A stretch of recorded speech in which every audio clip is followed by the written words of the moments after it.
SER Podcast.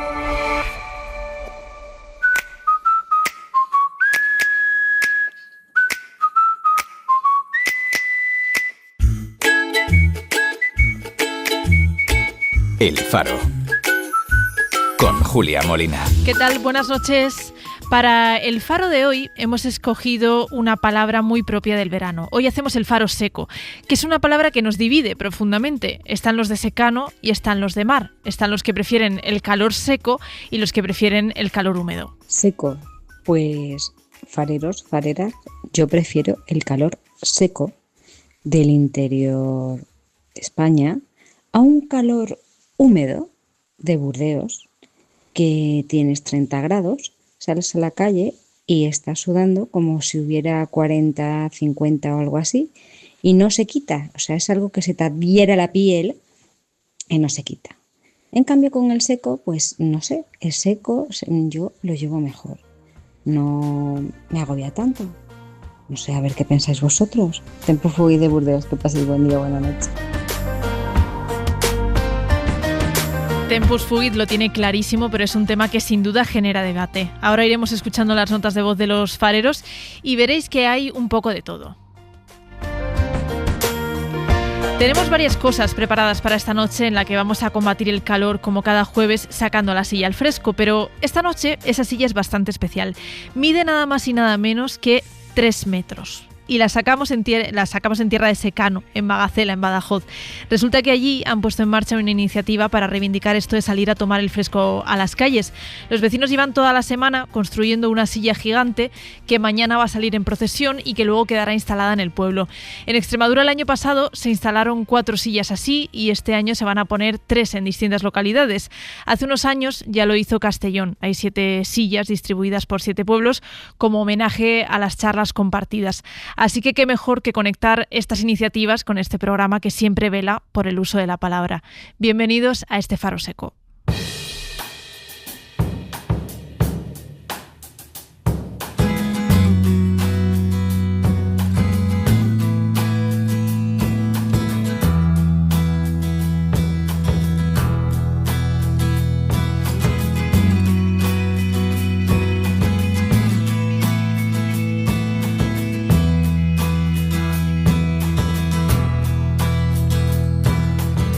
Jumps in a week, but you think that's pretty clever, don't you, boy? Flying on your motorcycle, watching all the ground beneath you drop. You kill yourself for recognition, kill yourself to never ever stop. You broke another mirror, you're turning into something you are not. Don't leave me high, don't leave me dry, don't leave me high, don't leave me dry.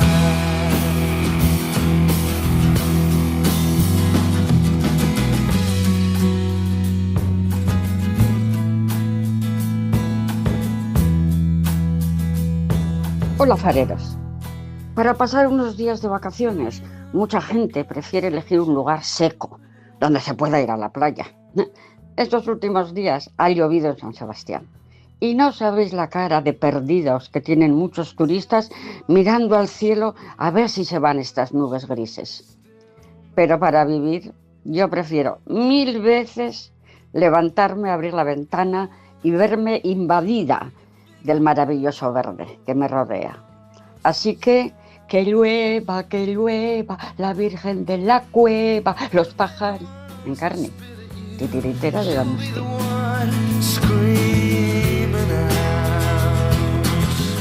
Hola, buenas noches. Julia, equipo, fareros. Ay, lo peor de seco creo que es el carácter seco. Qué agonía si se topa uno con alguien así. Pues fuera. A ver si no lo encontramos. Pues la piel seca, el pelo seco, esas cosas, hay buenas cremas y se recuperan enseguida. Yo noto este año que en Cantabria la ropa se seca muy bien, la colada, y a pesar de estar en un clima húmedo, pues yo creo que es cada vez menos húmedo. Bueno, un abrazo, Adela desde Cantabria.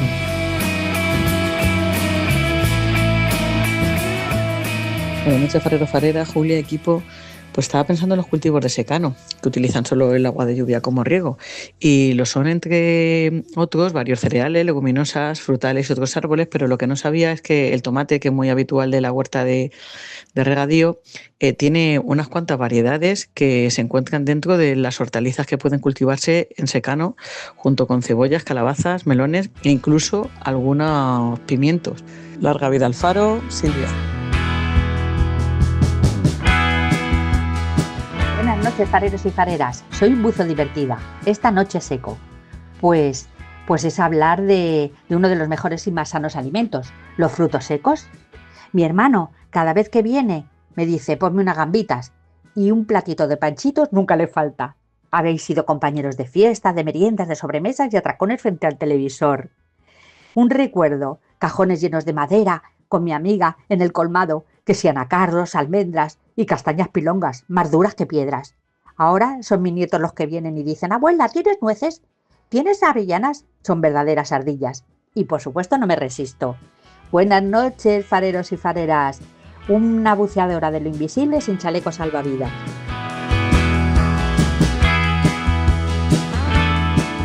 Desde mi humilde audio, yo voy a dar un toque de atención a esos hombres y jovencitos que, por moda, supongo, se ponen calzoncillos debajo del bañador.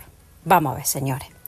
El bañador está hecho de un tejido para que termine seco lo antes posible. Y el calzoncillo, normalmente de algodón, pues se seca más tarde, con lo cual tenemos ahí un foco para hongos, infecciones. Así que, por favor, dejemos la moda a un lado y centrémonos en la higiene. Saludos a todos, soy Mercedes de la Novia con gafas. Hola, buenas, soy Roberto de Madrid. Pues yo comparto preocupación con Julia por lo de las plantas. Entonces se me ocurre decirte un truco que hemos usado a veces en casa, que bueno, no es lo más apañado, pero bueno, funciona. La mejor opción obviamente es que alguien te haga el favor de regar las plantas cada 2 o 3 días, pero si no tienes la opción, pues en los sitios de bricolaje y esas movidas hay una especie de tubitos que son como difusores y tienen nutrientes y agua para que la planta vaya cogiendo lo que necesita sin necesidad de que la rieguen todos los días. Y bueno, funciona. Alguna cae, pero funciona. Gracias por hacerme pensar y larga vida al faro. Veréis, hay audios de los oyentes que parece que interactúan entre ellos, aunque realmente no se escuchan hasta que están aquí en antena. Tenemos esta recomendación de Roberto de Madrid y luego nos ha llegado la experiencia de 34 trotamundos. Si os vais de vacaciones, yo os recomiendo que los escuchéis a los dos y saquéis vuestras propias conclusiones. ¿Os sobrevivirán las plantas? Pues no se sabe. Buena farería y equipazo. Seco. El clima de la zona donde vivo es húmedo. Ya quisiera yo que fuera seco como el que hace por Pirineos. Aquí vas todo el día pegajoso. Y me voy a otro tema. Nos hemos ido 2 semanas de vacaciones. Y para las plantas que tenemos, compramos en una gran superficie un artilugio muy básico para regar por goteo. ¿Cómo nos encontramos las plantas? Pues secas. No sé si es que no gradué bien el grifo que lleva, pero el caso es que el agua seguía en las botellas y no en las plantas. Pero poco a poco han vuelto las plantas en sí. Bueno, yo lo dejo y lo dicho. Salud y montaña de 34 trotamundos. Adeu. Hola, soy Monse de Las Vegas. Pues una de las desventajas de vivir en este desierto de Las Vegas es el clima seco. Porque está seco todo, que te incluye a ti. O sea, piel seca, todo seco. Incluso lo siento más si salgo por algo de la ciudad y al regresar, inmediatamente lo primero que siento son los labios como se me cuadriculan. O sea, la resequedad es fuertísima. Claro, tiene la ventaja de que cualquier ropa que laves la puedes colgar en cualquier lugar y se seca, pero en 2 patadas.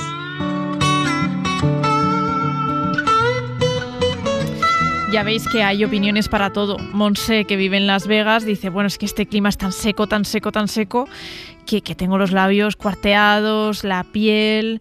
Sin embargo, 34 Trotamundos, que es valenciano, está un poco cansado ya de este calor húmedo. Tempus Fuit también vive en Burdeos y dice, oye, este calor húmedo es horrible.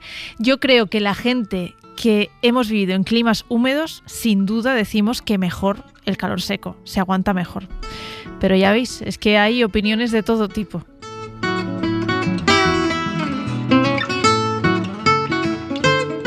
¿Sabes qué pasa cuando llegas a la edad dorada? Pues que los médicos no paran de decirte que te estás secando. El ojo seco, la piel seca, te falta lubricación para algunos menesteres y la cuenta bancaria ni te cuento. Esa se seca comprando remedios para lo anteriormente dicho. Y tienes que tomar mucha hierba diurética. ¿Por qué no me la dais que me la fume? Que la que me bebo me está ahí dando vuelta y se convierte en un parque de atracciones. Pero ¿sabéis lo que no se seca? La baba. Ni la buena ni la mala baba. La buena empieza a crecer cuando ve a tu nieta o recuerda algo bonito y se te escapa un lagrimón. Y la mala baba cuando ves la actuación de algunos políticos. Y entre col y col, lechuga y sentido del humor. Salve y usted lo pase bien de Mar de Málaga. En España, aproximadamente 1 de cada 5 adultos padece ojo seco, aunque solo una pequeña parte de ellos ha sido diagnosticado por un profesional. Son los datos que ha arrojado el primer estudio sobre la prevalencia de este trastorno en España, que además puede verse agravado durante el verano. El estudio lo lideró el doctor José Manuel Benítez del Castillo, que es el actual presidente de la Sociedad Española de Oftalmología. Doctor, buenas noches, bienvenido al Faro. Hola, buenas noches, ¿qué tal? Muy bien. Cuando hablamos de la enfermedad del ojo seco, ¿a qué nos referimos exactamente? ¿Qué síntomas produce? Pues mira, una de las cosas importantes es que la llamemos enfermedad. ¿Por qué? Porque quien lo padece realmente tiene mala calidad de vida y muchas veces pues no son entendidos ni por los que los rodean, ni en el trabajo, ni incluso por las autoridades sanitarias que piensan que en la mayoría de los casos pues que es algo banal, sí. Y no lo es, ¿no? Los pacientes que tienen ojo seco tienen dos tipos de síntomas. Uno son los síntomas relacionados con una sensación como de cuerpo extraño, arenilla, tierra en los ojos, que al parpadear, pues como si tuvieran algo que les rozase, ¿no? Y que tienen necesidad de cerrar los ojos. Pero por otra parte, que es lo que más afecta a la calidad de vida, un paciente que tiene ojo seco es un paciente que a veces ve mal, sobre todo cuando fija una pantalla, cuando deja de parpadear, porque cada vez que parpadeamos segregamos lágrima. ¿Qué pasa? Si yo me pongo con el ordenador para trabajar, pero incluso también esto me fastidia el ocio, pero cuando me pongo a trabajar, pues yo, que estamos hablando tú y yo, pues parpadeamos 15 veces por minuto, pero cuando nos ponemos frente a una pantalla parpadeamos 4 o menos. Pues claro, si no segregamos lágrima y la lágrima es necesaria para ver bien, pues empezamos a ver mal la pantalla. Claro, a primera hora de la mañana estamos trabajando, porque además la lágrima, su producción va cayendo según pasan las horas del día. Por lo tanto, al principio de la mañana puedo estar medio bien, pero a última hora de la tarde o a primera hora de la tarde ya no veo la pantalla y eso produce una disminución en la productividad laboral. Claro, ahora que estamos todo el día rodeados de pantallas, que estamos mirando el teléfono cada 2x3, que trabajamos, como bien dices, delante del ordenador, se habrá agravado mucho esta enfermedad. Muchísimo. El ojo seco, y en el estudio vimos que aunque sea más frecuente y va creciendo, y todos los estudios hechos a nivel mundial, aumenta el ojo seco con la edad porque está ligado a nuestro envejecimiento, por eso cada vez empleamos más terapias anti-aging, ¿no? Anti-envejecimiento para tratar el ojo seco, pero lo que sí que hemos visto en el estudio es que hay un porcentaje importante de ojo seco que antes desconocíamos en gente que va desde 18, porque claro, el estudio lo hicimos a partir de 18 porque se le había que pedir una serie de permisos, etcétera, para menores de edad, pero de 18 a 30 años esas personas tienen mucho más ojo seco de lo que pensábamos antes y eso está ligado al número de horas que pasamos frente a las pantallas. Claro. Insistes en que lo llamemos enfermedad. ¿Hasta qué punto puede ser limitante tener el ojo seco? Muchísimo. Hay pacientes, es decir, sobre todo para que la gente lo entienda, y me refiero, la gente no me refiero al público en general, sino hasta los oftalmólogos y las autoridades sanitarias. Un paciente que tiene un ojo seco leve tiene la misma mala calidad de vida que un paciente que tiene una psoriasis leve. Pero un paciente que tiene un ojo seco moderado o severo tiene la misma mala calidad de vida que un paciente que tiene una angina de pecho moderado o severa. Y esos pacientes están limitadísimos, están asustados, creen que le va a dar un infarto. En este caso son pacientes que no salen de casa, no salen a cenar porque, por ejemplo, porque tienen más ojo seco por la tarde-noche. Y eso les limita su vida social, eso les produce estrés y ansiedad y eso acentúa todavía más el ojo seco. ¿Y por qué están tan poco diagnosticados? En el estudio visteis que solamente el 12% de los ojos secos están diagnosticados. ¿Es por esto que dices de que le restamos importancia incluso aun cuando lo sufrimos? Eso es, y sobre todo porque todo ese grupo importante de gente joven, cuando deja, es decir, son las personas que suelen tener un ojo seco que decimos leve, ¿no? Esas personas, pues muchas veces, pues por su trabajo, por su vida laboral, no acceden a un diagnóstico oftalmológico. Entonces, bueno, pues si un oftalmólogo no te ve, pues no te lo van a diagnosticar. Pero son esos ojos secos leves, que gracias a Dios son los menos, es decir, los más frecuentes, ¿no? Y porque si no, la cosa sería mucho más seria. Claro. El tiempo, tengo entendido que es otro de los factores que pueden agravar la sequedad en nuestros ojos. En verano, entonces, es más fácil que lo sintamos así. Sí, por supuesto. Esos días de mucho calor que hemos tenido en Madrid, de canícula, eso realmente hace que tengamos más ojo seco. También en Madrid tenemos otro problema, es la humedad relativa muy baja. Claro. Entonces, yo siempre digo a mis pacientes, el ojo seco, tú piensa como en una camisa, ¿no? Una camisa mojada. Se seca antes en Madrid que en Santander. Es decir, la humedad relativa, pues lógicamente hace que sobre todo los que vivimos en el centro de la península, cuando nos vamos al mar estamos mejor. Pero también tenemos un problema también. Si huimos del calor y nos vamos al interior y ponemos el aire acondicionado, las corrientes de aire también secan los ojos. Claro. Esa misma camisa mojada se seca antes un día con viento que un día sin viento. Pues lo mismo va a pasar con nuestros ojos. Claro, entiendo que la influencia del clima es lo mismo que notamos en la piel, en los labios, que si nos vamos a la costa estamos mejor, pero cuando nos acercamos al centro peninsular muchas veces se cortan los labios, tenemos que echarnos más crema en los brazos, en las piernas. Con los ojos, ¿qué podemos hacer? Pongamos que vivimos en un clima seco o que vamos de viaje a un clima seco y sentimos que el ojo, pues eso, nos empieza a picar, hay un poco de arenilla. ¿Qué podemos hacer?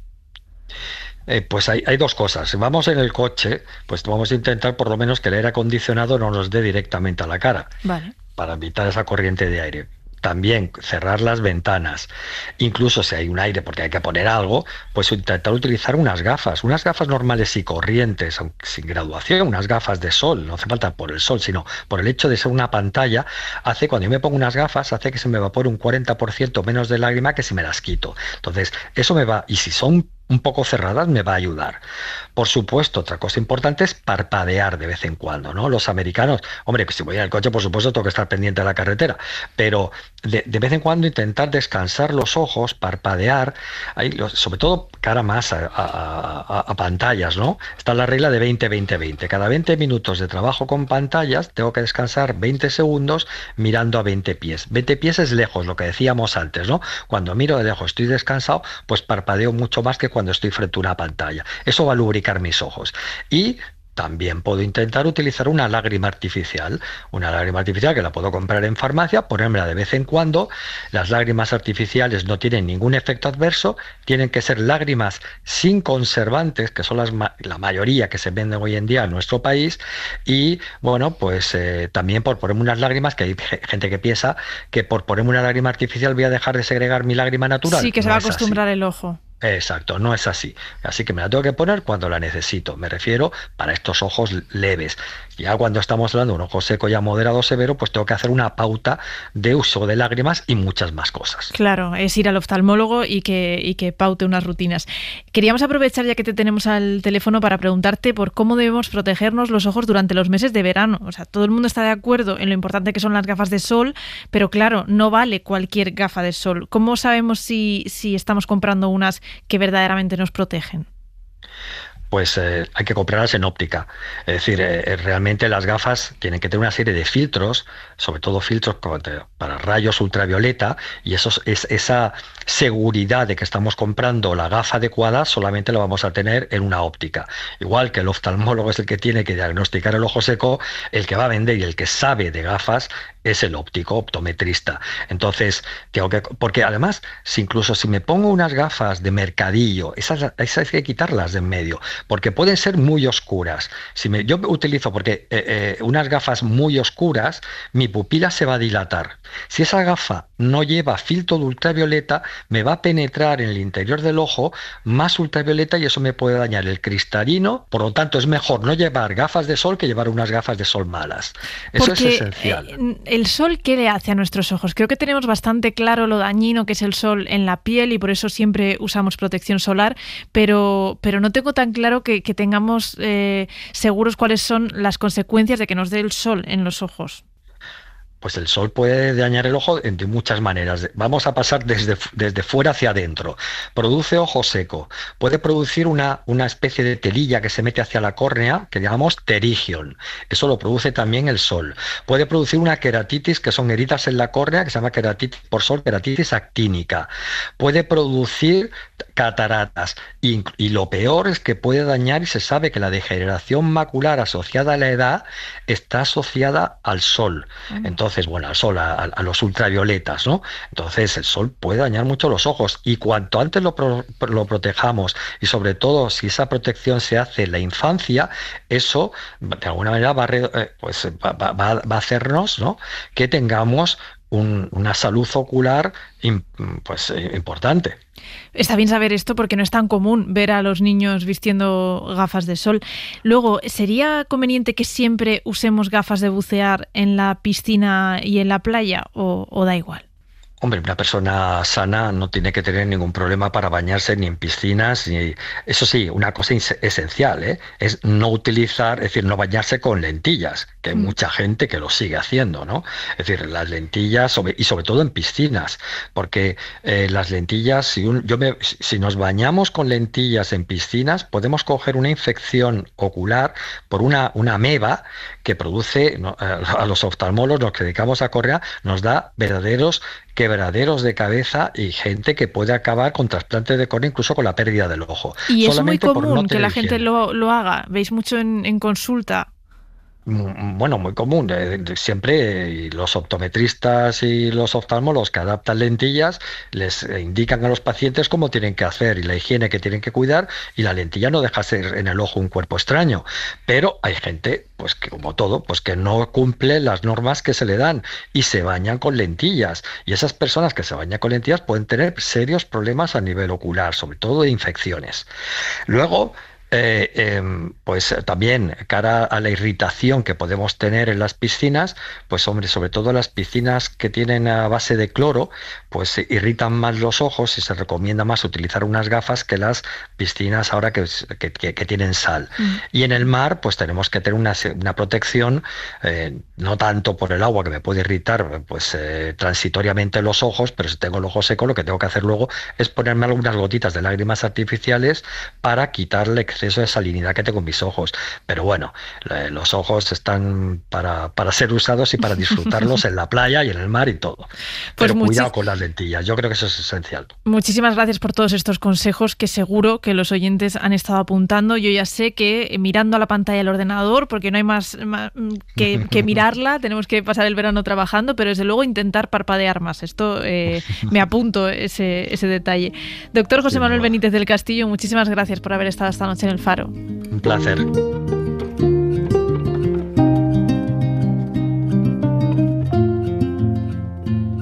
Querida farería, ¿no os ha pasado alguna vez eso de que tenéis que hablar en público o una reunión importante y se os queda la boca seca, como si hubierais estado en el desierto 2 semanas seguidas sin beber una gota de agua? Madre mía, lo pasas fatal. Y a veces llevarse caramelos o chicles para evitar eso no es lo más recomendable. Pero una vez oía una experta y recomendaba morderse la lengua. Y oye, mano de santo, te la muerdes un poquito y provoca la salivación. Un beso de Carmencita. Hola. Hola fareras, fareros, soy Monse, seco. Bueno, pues estoy harta de decir a la gente que en verano no compren muchos bollos porque se secan enseguida y cuando llegas a casa pues te llevas la sorpresa de que están más secos que... Total, que yo, harta de decírselo a la gente, voy un día, quedo con un amigo, pido una palmerita pequeña sin nada de estas con azúcar glasé, me la voy a comer totalmente seca. A ver, de sabor estaba bien, pero estaba de seca, que encima yo que soy diabética, me tuve que ir desde Sol hasta Nuevos Ministerios para bajar todo ese azúcar que me había aportado esa mínima palmerita seca. Un beso. Qué rabia, ¿no? Esa pobre palmera completamente seca. Pero bueno, esto es como lo que estamos hablando en el programa de las camisetas, de la ropa cuando sale la lavadora, dependiendo del punto en el que estéis, porque los bollos en las zonas de costa en verano al revés, se quedan blandurrios, no secos. Bueno, tenemos el Suena la Vida, que hemos estrenado esta semana y que todavía no hemos resuelto. El sonido es este.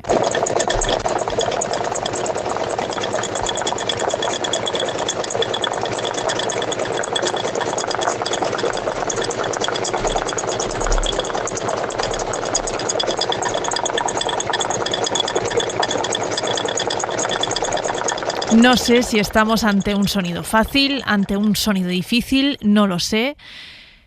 Sé que hemos hecho algunos intentos, hay bastantes oyentes que han llamado al 900-100-800 intentándolo resolver. De momento no hemos tenido suerte. Lo he relacionado, no sé por qué, con una máquina de coser. Pues yo creo que es un tarabelo. Un pelapatatas ¿Ostras? ¿Cómo se llama esto? Industrial. Una tetera con la tapa tintineando mientras hierve. Una cuerda con varias cosas de madera o latas y que alguien las está arrastrando. A mí me suena a alguien haciendo encaje de bolillos.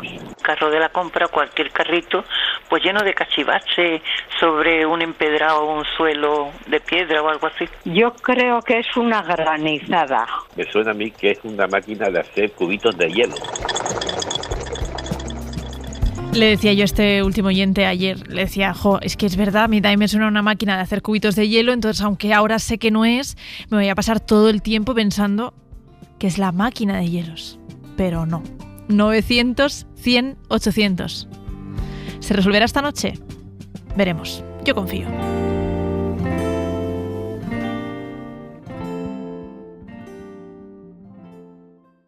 En la cadena SER.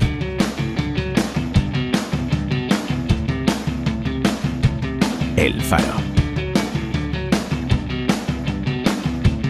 Con Julia Molina. Empiezo a quererte, empiezo a pensar que no hay un día que no quiera verte y demostrar todo el amor que te mereces y vestiré como tú digas, iré más decente para poder ir a esos sitios deprimentes. Haré de escoba y de felpudo, haré de sirviente y triturar mi corazón con ingredientes y beber todo ese batido, acompañarlo después con vino, beber hasta emborracharme, hasta caer. Hola farianos, paro seco. Parece ser que con la ley seca se agudizó mucho el ingenio y había empresas de zumo de uva que fabricaban unos ladrillos de vino con unas instrucciones muy precisas de lo que no había que hacer para que fermentase el zumo y se convirtiera en vino. O sea, unas instrucciones camufladas para que la gente se pudiera fabricar su propio vino. Y también estaba permitido el uso del alcohol con motivos medicinales. Entonces aumentó mucho los médicos que recetaban pues eso, whisky o algún tipo de alcohol como remedio para cualquier enfermedad. Salud y alegría para todos de Sodimbia.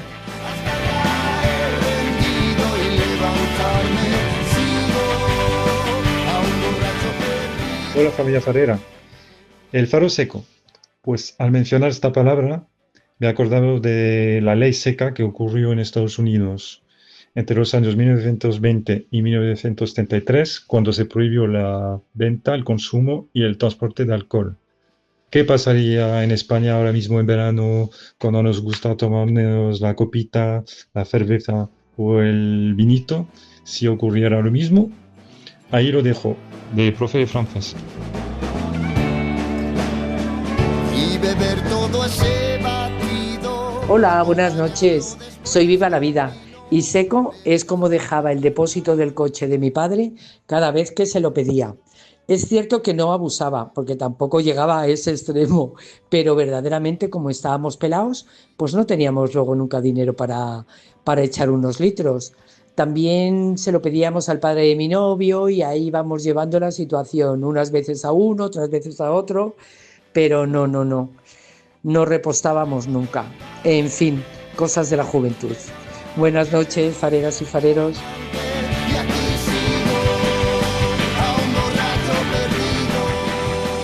Buenas noches, fareras, fareros, Julia, equipo. Soy de clima seco.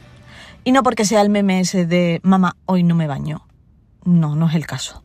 El caso es que he desarrollado alergia a la humedad de adulta, viviendo y siendo de Huelva. Yo necesito clima seco en mi vida. O sea, me voy a Madrid y yo estoy feliz. Luego vuelvo a Huelva y me pega una bofetada a la vida que tengo que vivir con una pastilla. Lo tengo bastante controlado, ¿eh? También os digo, o sea, sí, vivo con una pastilla a cuestas para que no me afecte demasiado. De hecho, estoy ahora mismo, cuando os estoy mandando este audio, en el coche que voy a entrar al gimnasio a entrenar y me he tenido que tomar la pastilla antes porque si no me muero dentro con la humedad del gimnasio. Esta es mi vida, soy de seco. Un besote cariñoso, una modelo con ciática que os admira mucho. Claro, es duro esto, si ya de por sí una alergia, pues siempre es una pesadez tener una alergia, pero tener alergia a la humedad y ser de Huelva es un castigo terrorífico. Menos mal que Modelo con Ciática ha encontrado una pequeña solución que por lo menos mantiene esa alergia un poco a raya.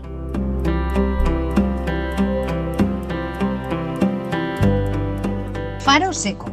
Hay que ver la mano que tiene la gente para las plantas. Yo he visto salir una higuera de la pared de una iglesia. Eso sí que es un milagro.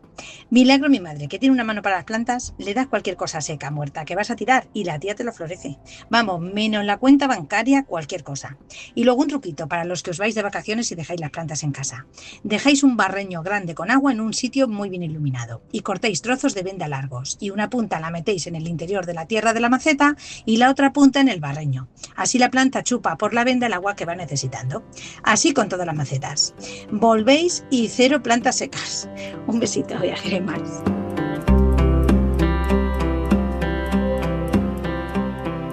Recorrer Castilla ahora en verano es decir, esto es un secarral. Campos cosechados, otros aún no, pero el cereal seco, seco y los rastrojos más todavía.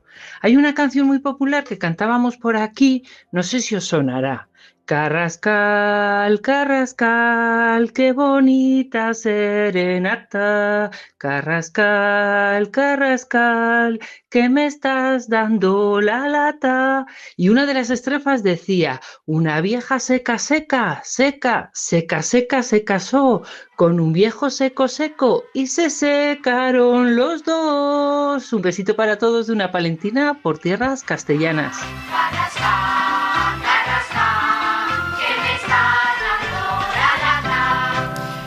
No conocía yo esta canción, pero hay varios oyentes que la han mencionado. Y esto que decía Valentina, que su madre tiene mano para que ninguna planta se le seque. Es verdad que eso es un don absoluto que suelen tener las madres y abuelas. O sea, que entiendo que es un don que vas adquiriendo con la experiencia. Pero bueno, ha dado un truquito, Valentina, para que no se nos sequen las plantas cuando nos vamos de vacaciones. Dice poner una venda que vaya conectada a un cubo de agua y ponerla encima de la maceta.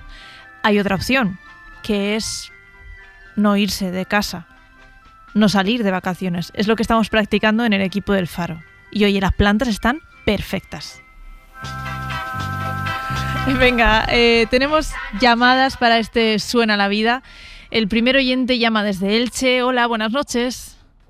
Hola, buenas noches, Julia. Clima húmedo allí, sequedad poca. Bueno, sí.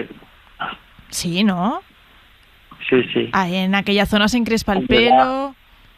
Mucha humedad. Sí, mucha humedad.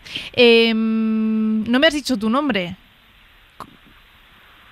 Yo soy el Piquete de Elche, pero mi nombre es Andrés. El Piquete de Elche. Vale, bueno, yo te trato por tu seudónimo. Ya que me lo has dado, te trato como el Piquete de Elche. A ver, tenemos varias opciones para el Suena la Vida que han ido dando los oyentes. Ninguna era una tetera, por ejemplo, las latas con una cuerda atadas, la granizada, la máquina de cubitos de hielo, nada de esto es. Entonces voy a volver a poner el sonido y dime cuál es tu opción.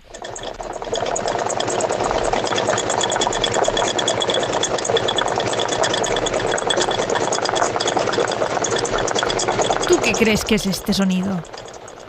A ver, yo pienso que es en un recipiente como un vaso con agua, metes una pajita, soplas constantemente y se hace un burbujeo, que ese es el sonido que recoge el Suena la Vida. Vale, ese típico juego que hacemos de niños, ¿no?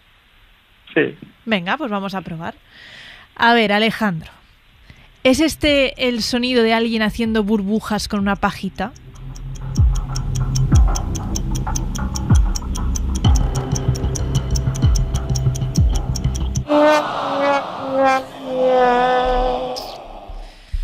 Mira que tenía yo... Seco. ¿Cómo? Me ha dejado seco. Te ha dejado seco, desde luego. Fíjate que tenía yo ganas de mandar el premio imaginario a Elche, pero no ha habido suerte. A ver si mi compañera Ana de Elche, que también lo oigo mucho por ahí, verdad. se lo lleva. Es verdad. Y hay más gente de Elche. Yo lo que más oigo es Ana. Sí. No estoy cayendo ahora, pero hay... Polinesia es albaceteña, creo. Hay más oyentes de Elche. Desde luego hay un nicho ahí de fareros. Pues nada, Piquete de Elche, muchísimas gracias por haberlo intentado. A ti por tener este programa tan entretenido. Venga, un abrazo, hasta luego. Para todos. Vamos hasta otra zona bastante húmeda. Margarita, ¿qué tal? Buenas noches. Hola, buenas noches. Margarita, tú estás en Palma de Mallorca, allí también se encrespa el pelo y la ropa tarda en secarse. Bueno, yo ya no lo noto. ¿Ya no lo notas? O sea, tu pelo ya está acostumbradísimo. Sí. Ya llevo aquí toda la vida, entonces no lo noto. Pero sí, tenemos una humedad igual ahora del 68%, cosas así. Ostras, y claro, allí tiras de secadora para tender la ropa. Es verdad que hace mucho sol, pero... No, porque hace bien airecito y claro. se seca muy bien. Claro, bien pensado. Sí. Pues a ver, Margarita, ¿tú qué crees que es el Suena la Vida? Yo creo que lo que se oye son los cencerros de un gran rebaño de ovejas. Anda. A ver, vamos a escucharlo.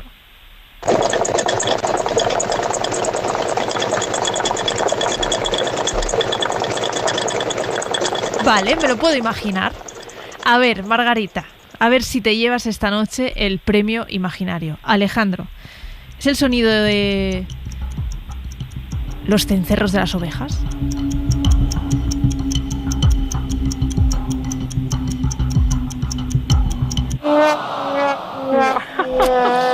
Pues nada, no ha habido suerte, Margarita, habrá que seguir probando.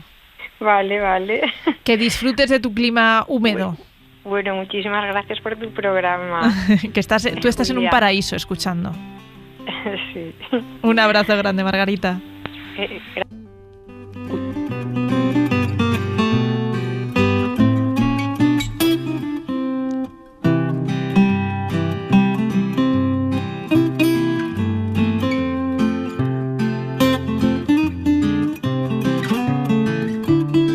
Buenas noches, Julia, fareros y fareras. Seco, muerto, sin vida, sin alma.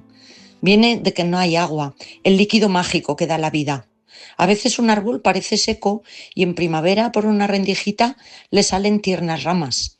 Un río aparentemente seco, solo con cantos rodados, empieza a llenarse poco a poco de vegetación y surge el agua y de nuevo está vivo. Una persona de carácter seco algún día percibe una emoción y se vuelve más dulce. Esto se me ocurre, aunque lo primero que pensé fue en una vieja seca se casó con un viejo seco y se secaron los dos. Pero claro, no iba a decir eso. Un beso, Merced de Nájera. Felices madrugadas, fareros, fareras. ¿Qué cara se os queda cuando necesitáis el Loctite o pegamento y está seco? O si alguien te guardó los pinceles con pintura y están bien secos. O al revés, llegas a casa con la compra y al ponerla en el mármol de la cocina, este no está seco. O al salir de la ducha, coges el albornoz y ¡sorpresa! No está seco. Yo no sé vosotros, pero yo me cago en todo lo que se menea. Larga vida al faro. Caramelo de Ángel desde el Prat.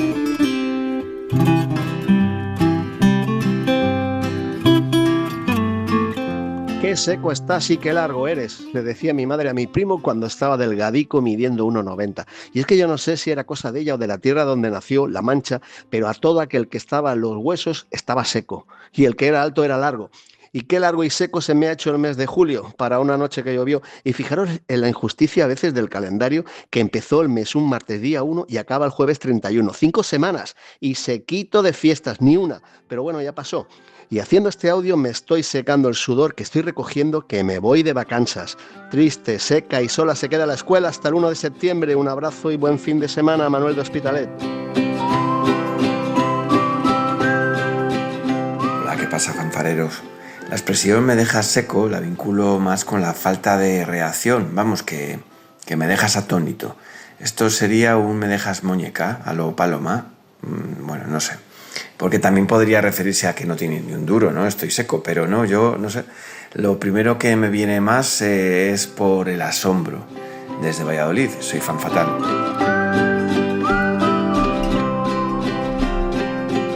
Venga, abrimos el libro de historia con David Botello. ¿Qué tal? Buenas noches. Buenas noches, ¿qué tal? ¿Cómo estáis, fareros? ¿Cómo estás, Julia? Pues muy bien. Mira, yo llevo toda la semana pensando que creo que podemos apodar a tu sección el dato que me faltaba. Porque como cada jueves nos estás dando contenido para que animemos las sobremesas con la familia y con los amigos, con esos datos que nos cuentas, que yo creo que eso, en una reunión con amigos los sueltas y la gente se queda pensando, pero ¿de dónde sacas esto? Esto de dónde lo has sacado, ¿no? Claro. Bueno. Pues esto lo decía, todos los que nos dedicamos a esto decimos lo mismo. Pues en los libros lo que hay que hacer es leerlo y quedarte con los datos, ir apuntándolos, estas cosas. Pero bueno, si los fareros no han tenido tiempo de coger el libro, que te escuchen atentamente. En este Faro Seco vamos a empezar por una expresión, a palo seco. Yo ya decía en la ventana, nos lo va a explicar David Botello esta noche de dónde viene. A ver, cuéntanos. Pues nada, la expresión a palo seco tiene un origen en la navegación a vela, así de sencillo, porque los barcos, cuando hay tormenta, navegan sin vela, sin ayuda, sin nada que los empuje, salvo, eso sí, las ganas de sobrevivir. Así que ahí tenemos el barco solo con el mástil tieso y desamparado, que es el palo seco. Yo pensaba que venía de la bebida, como siempre decimos, un whisky a palo seco o beber a palo seco. Claro, pues de ahí viene un poco la historia, ¿no? Porque, a ver, digamos que navegar a palo seco para los marinos era lo peor, porque el barco pues se quedaba fatal ahí, ¿no? Mostrando a la tormenta las costillas de madera y en plan, a ver qué pasa. Y este lenguaje marinero pues se acabó colando en tierra firme y llegó hasta las tabernas, porque los marineros bebían. Pero bebían mucho además, sobre todo cuando habían sobrevivido a una tormenta. Y a veces pues bebían sin tapa, sin hielo, sin nada que acompañe aquello, a palo seco, abrazando la soledad del vaso. Entonces, claro, ahora decimos esta frasecita pues sin pensar, que si un whisky a palo seco, que si este fin de me lo pasé a palo seco, que si me he comido un dramón a palo seco.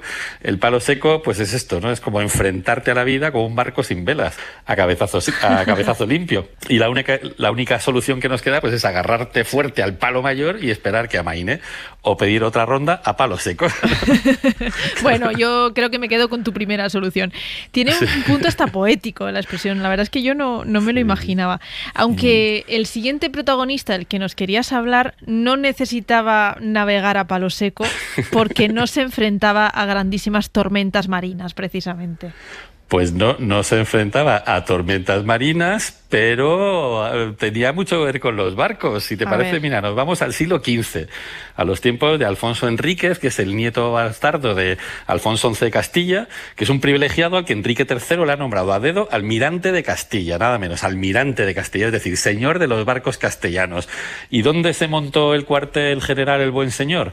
¿En la costa cantábrica? No. ¿En un puerto andaluz? ¿Qué va? ¿En un astillero gallego? ¿Pero qué estás diciendo? Se lo montó en Valladolid. No te creo. En Medina de Río Seco, la ciudad del Río Seco. A ver, es que escoger un pueblo que se llama Río Seco para montar el cuartel general del almirante me parece un chiste. Pues sí, parece un chiste, pero es historia de España, ¿no? Esto del río Seco viene del río Sequillo, que es un río que cruza Medina del Río Seco. Y es sequillo, no Río Grande ni Río Bravo. Es tan seco que si tiras una piedra para hacer las ranitas típicas, pues acaba rebotando en la arena. O sea que el cuartel general de la Armada de Castilla se puso tierra adentro junto a un río sin agua. Que igual el río se secó de tanto esperar barcos, como si el mar se hubiera venido de vacaciones aquí a Castilla, ¿no? Totalmente. Que esto es lo que me gusta de la historia de España, porque la ironía no es un accidente, es como patrimonio nacional. Y poner la sede del almirantazgo en plena meseta castellana, pues es una locura que sobrevivió durante siglos. ¿Y cuándo se acabó este sinsentido? Pues mira, se acaba en la Guerra de Sucesión. Es cuando el almirante de Castilla apostó por el bando equivocado y Felipe V, que es el que ganó, que era un rey con el cerebro seco, pero esto ya sería otra historia que daría para un monólogo, pues le quitó el título, le desmontó el chiringuito y se llevó los barcos que nunca llegaron. Así que secó de un plumazo siglos de poder naval en tierra firme. Y un siglo después, a la sombra del Canal de Castilla, que era una obra faraónica que nunca se terminó, Medina de Río Seco sí que volvió a tener su momentazo marino con una dársena gigantesca, con astilleros, con diques, con almacenes, un puerto interior en mitad de la meseta que impresiona, la verdad. Qué bueno. Unamuno pasó por aquí y escribió: hunde Medina su cuño sobre ti en redondo el cielo y hunden tus naves su vuelo en mar seco, tu terruño. Esto es Medina, una ciudad que soñó con tener barcos y acabó teniendo los versos de Unamuno, que no está mal. Fíjate, toda la vida haciendo chistes sobre los madrileños y sus ganas siempre de tener playa, ¿no? Eso que dicen que el mejor puerto está en Madrid, y resulta que Medina de Río Seco quiso tener un puerto. De hecho, lo tuvo un puerto. Sí. Fíjate, yo esto no lo había visto venir, lo de las playas de Madrid está muy bien traído, sí señora. Es que soy mediterránea, claro. De los frutos secos también te has traído alguna curiosidad relacionada con la historia. Sí, es que mira, Carlomagno quiso conquistar Europa a golpe de fruto seco. El emperador más emperador del siglo VIII tenía un vicio, que eran las almendras. Para él, las almendras eran más que un manjar, eran alimento, medicina y sobre todo símbolo de poder. Nunca faltaban en sus banquetes, en formato dulce, en formato guiso, en formato salsa. En la mesa imperial todo llevaba almendra y lo que no tenía, pues se le echaba. Este buen señor, que conquistaba más que una app de citas, obligó a sus generales a alimentar a sus guerreros con almendras, porque decía que nada mejor que una buena dosis de proteína vegetal, que daban fuerza, que curaban males, que evitaban resacas y que ayudaban al tránsito intestinal, que esto siempre viene bien. La almendra mágica era para Carlomagno. Era una planta mágica, porque él pensaba que sus guerreros almendrados pues rendían más, se cansaban menos y cortaban cabezas con mucha mejor puntería que si no los alimentasen con almendras.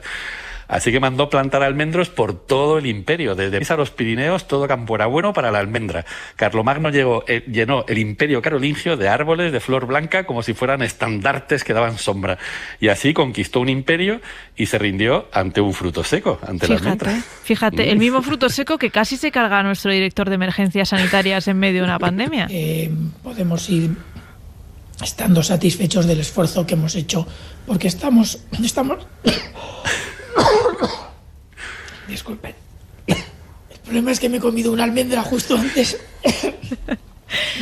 ¿Qué almendra crees que dio más de sí? ¿La de Fernando Simón o la de Carlomagno? Porque la de Fernando Simón nos dio mucho susto, la verdad, porque fíjate, toser en mitad de la pandemia no era, la verdad, moco de pavo. Desde luego. Oye, en España un buen líder tendría que haber sido fanático de las pipas, ¿no? Que yo creo que son el fruto seco que mejor nos define. Pues sí, porque yo creo que fueron la golosina de la miseria en esa España de la posguerra, que cuando no había para lujos, pues las pipas salvaban las cenas. Es muy importante porque eran baratas, eran nutritivas, llenaban y sobre todo que venían con entretenimiento incluido, que había que pelarlas. O sea, que viene de ahí la tradición de estar comiendo pipas en España. Sí, además fíjate que vienen de América a finales del 18, 19, por el 19 por ahí, pero hasta el siglo XX no se hacen tan importantes para la dieta cotidiana, ¿no? Y no solo eso, sino pues para el acompañamiento de la vida. Sí. Y la vida de aquellos años pues se iba masticando despacito, porque España andaba más seca que una pipa. Y cuando no había pan, pues se comían pipas. Y si había pan, pues también se comían pipas. porque la pipa era como la poesía de la escasez, la verdad, sí. Nunca lo había pensado así, fíjate, yo lo veía pues relacionado, como dices, con el entretenimiento, con las charlas, con el cine. Sí, porque mira, las plazas pues eran como un ritual, ¿no? Pelar, crujir, pir y repetir hasta que se acabe la bolsa. Las pipas pues era un poco la banda sonora de las tertulias de las plazas. Sí. Las charlas iban al compás de la cáscara y las risas y los secretos se envolvían en ese crujido constante que a todos nos ha seducido alguna vez. Y en los cines de barrio las pipas eran una religión. El sonido oficial antes del Dolby y antes de las palomitas eran las pipas. En cada ciudad había un cine al que se llama el Palacio de las Pipas. Había pipas que se mezclaban con la trama, pipas que hacían ruido, pero nadie se quejaba porque formaban parte del espectáculo. Era como un aplauso diminuto que salía de la boca.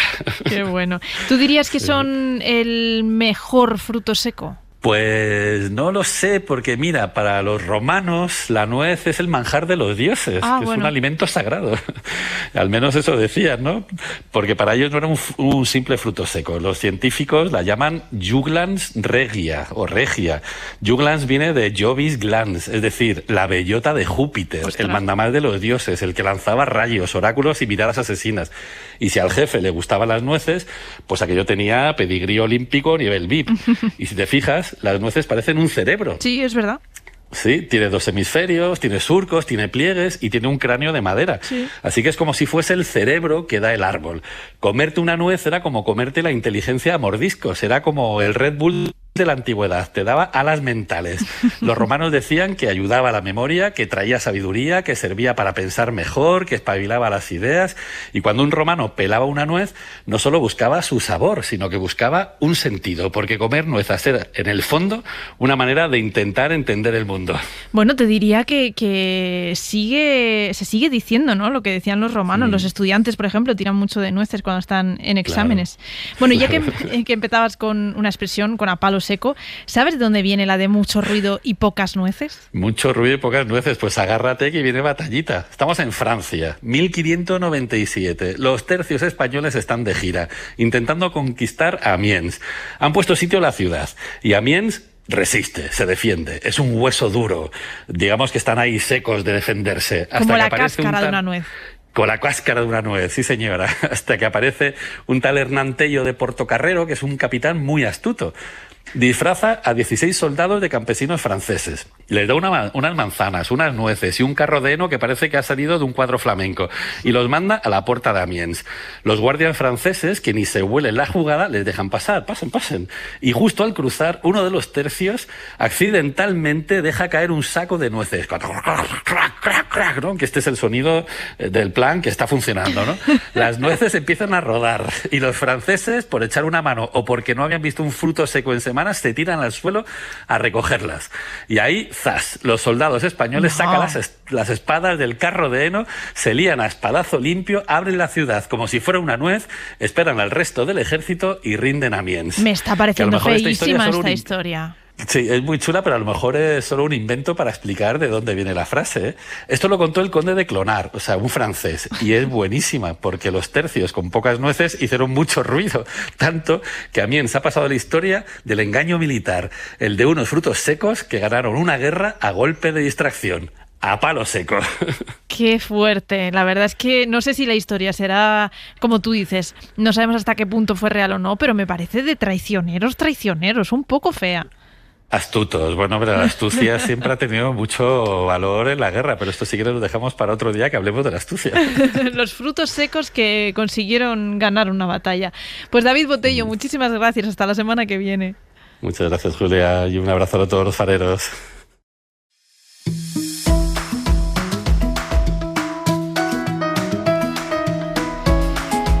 Directos a abrir el Faro Actualidad. Agustín Rodríguez Sagún, buenas noches. ¿Qué tal, Julia? Buenas noches. En Washington faltan unas horas para que llegue el 1 de agosto, que es la fecha que Donald Trump dio como límite para negociar los aranceles, aunque la Casa Blanca ya ha comunicado los gravámenes que va a imponer a los países y con los que dice poner fin a la guerra comercial. Sí, el gobierno de Trump ya ha revelado cuáles van a ser esos aranceles a través de una lista en la que se encuentran prácticamente todos los países del mundo. Aquellos que no aparecen en la lista, dicen en el comunicado, tendrán un arancel del 10% y entre los países que están, la Unión Europea, todos los países de la Unión Europea en su conjunto, que ha pactado esos gravámenes del 15% que, sin embargo, no van a afectar a todos los productos que exportamos allí.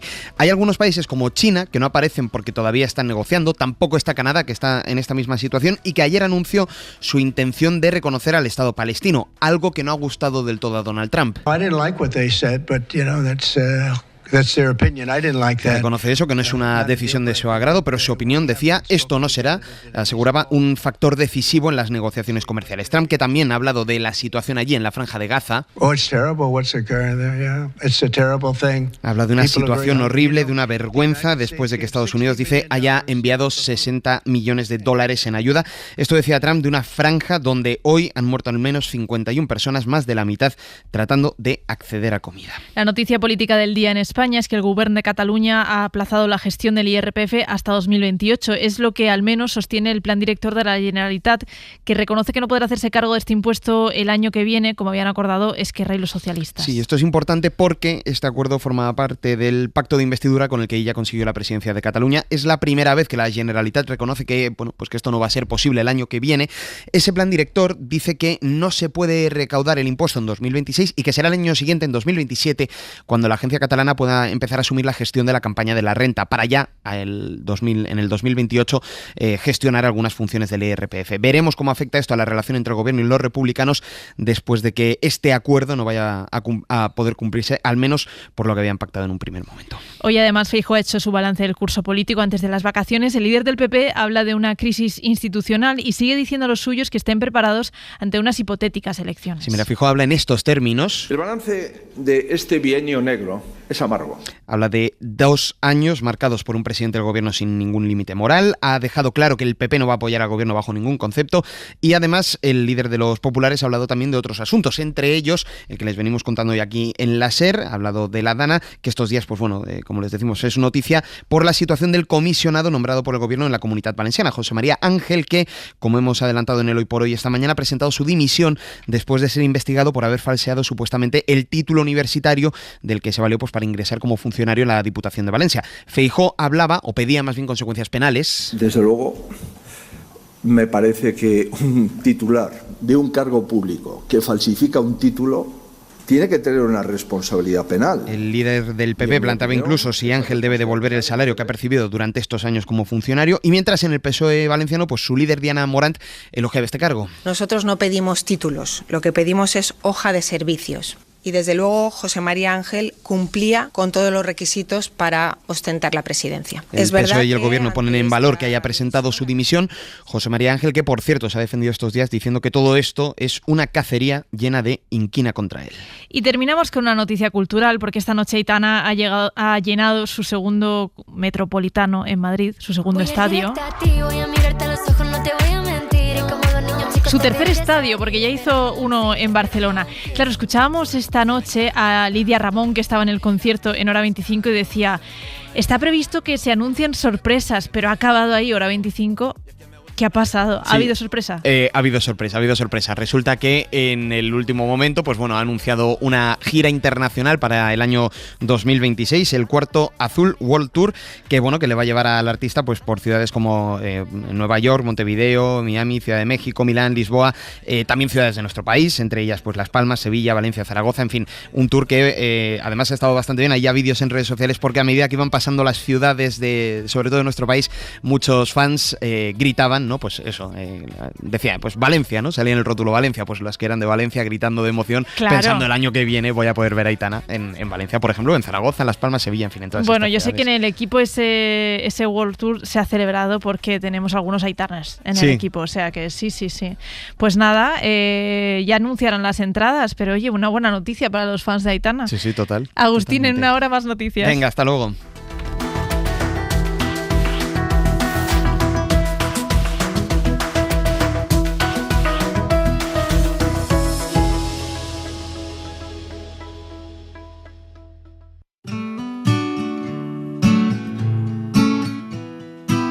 En la cadena SER, El Faro. Con Julia Molina. Llueve en el único infierno con hielo. En el campo amarillo de Antonio Machado, soledades y vientos tirando del carro, en la tierra que menos le importa al gobierno.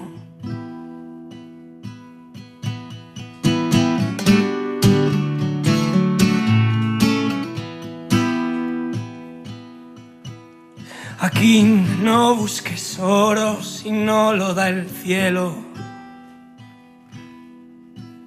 Manantial de cerezos y de cereal. Caminando sin miedo hacia el miedo del mundo. Baja el monte un arroyo que no llega a mar. Quieren nacer el agosto a nuestra costa, sin saber que en los campos castellanos arden fácil en verano. Tristemente esta canción se vuelve actual cada año, no hay verano sin campos secos ardiendo. Este año nos lo ha estado contando cada noche Agustín. Han ardido zonas de Ávila, de las Urdes, de Pontevedra, zonas cuya recuperación es muy complicada. En muchos casos el paisaje que fue no lo volvemos a ver jamás. Este verano se cumplen 3 años del peor incendio que ha sufrido España en el último siglo, el de la Sierra de la Culebra, y allí, por ejemplo, todavía faltan esas 15.000 hectáreas de pinos y de otros árboles que se quemaron. Ser inmigrante en tu propio país. Faro seco. Uno de los tópicos que tenemos que empezar a desterrar es el de la España húmeda y la España seca, e incorporar el de la España desértica y la España tórrida. Aquí en Asturias el paraíso se está desplomando. Ahora mismo estamos sufriendo una seca terrible, que no es solo de este año. No hay ni un trozo de hielo en los neveros sempiternos de los picos, los ríos bajan casi sin agua, al caudaloso Nalón se le ven las piedras en la orilla, las manzanas están cayendo porque los árboles están secos, los pastizales no tienen una brizna de hierba verde y estamos en julio. Pero como pasa con el resto del planeta, no lo queremos ver, solo viajar cuanto más lejos y más contaminante mejor, consumir a cascoporro y aquí llenar todo de eucaliptos para acelerar la desertificación. Aburia de Gijón para la gente inteligente del Faro.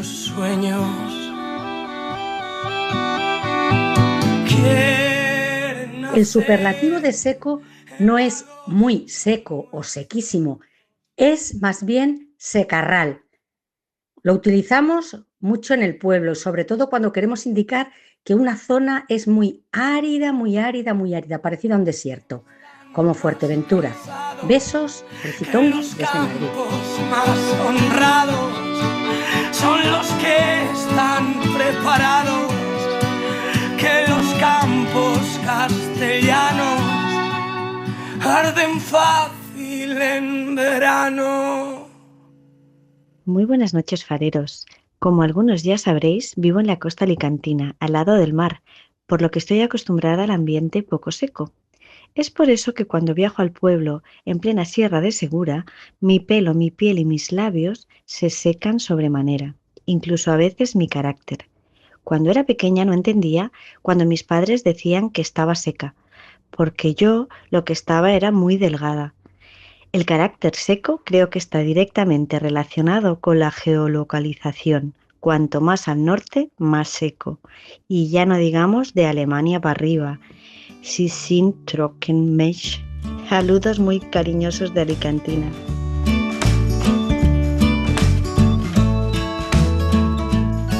Hola, fareros y fareras. Una voz que viene desde la orilla del Mediterráneo, donde lo seco no es solo el humor, sino también el arroz. Porque sí, señores, hay quien dice más con un bueno que con una declaración de amor, porque son gente seca. Gente que parece que quiere, pero en versión deshidratada. ¿Que les cuentas algo bonito? Te sueltan un vale. ¿Que les dices que les echas de menos? Contestan, ajá. Vamos, que el Sahara a su lado parece una piscina municipal. Pero ojo, que luego viene un día tonto, te mandan un cuídate y tú ya estás llorando como si te hubieran dedicado un bolero. Buenas noches, gente del Faro, y que nunca se nos saque el alma. Soy Sana de Valencia. Hay esos secos que en un momento en el que te dan un poquito de cariño nos emocionan completamente, claro, no nos tienen acostumbrados. Desde Tenerife llama Conchi para intentar resolver el Suena la Vida y llevarse el premio imaginario de esta noche. Conchi, ¿qué tal? Buenas noches. Hola, ¿qué tal? Buenas noches. Otra que llama desde un clima húmedo. Bueno, aquí hay de todo un poco, porque el clima aquí es variable. Sí, justo estaba pensando, digo, bueno, claro, depende de en qué zona viva, pero sí. Sí, yo vivo en la zona de un municipio que se llama La Orotava. ¿Y por dónde está más o menos en la isla? Pues el municipio ese es el mayor de toda la isla porque comprende el Parque Nacional del Teide. Claro. Pues a ver, Conchi, te voy a poner el Suena la Vida y me dices qué crees que es.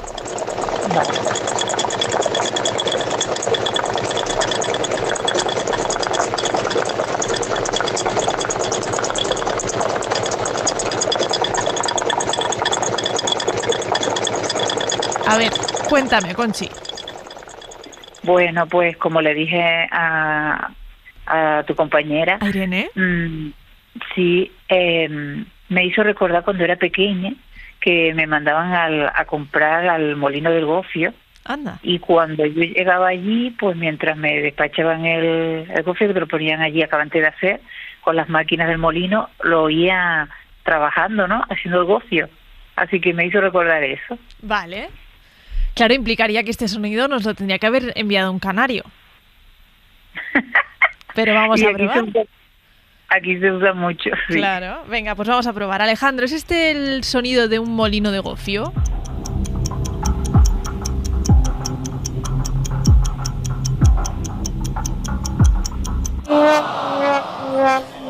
Ay, pues no es. Pues nada, Conchi, habrá que seguir intentando. Lo que le vamos a hacer. No pasa nada. Te dejo con tu gofio en Tenerife. Sí, muchas gracias. Un abrazo, hasta luego. Venga, a ver si Iván desde Irún tiene más suerte. Iván, buenas noches. Hola, buenas noches. Iván, ¿tú qué crees que es el Suena la Vida? Pues me ha hecho recordar la semana pasada que estuve en un parque de atracciones y yo creo que es un vagón subiendo por una montaña rusa antes de lanzarse hacia la cuesta del Picao. Vale, venga, me gusta. Alejandro, ¿es un vagón que está subiendo en una montaña rusa? ¿Un vagón de una montaña rusa?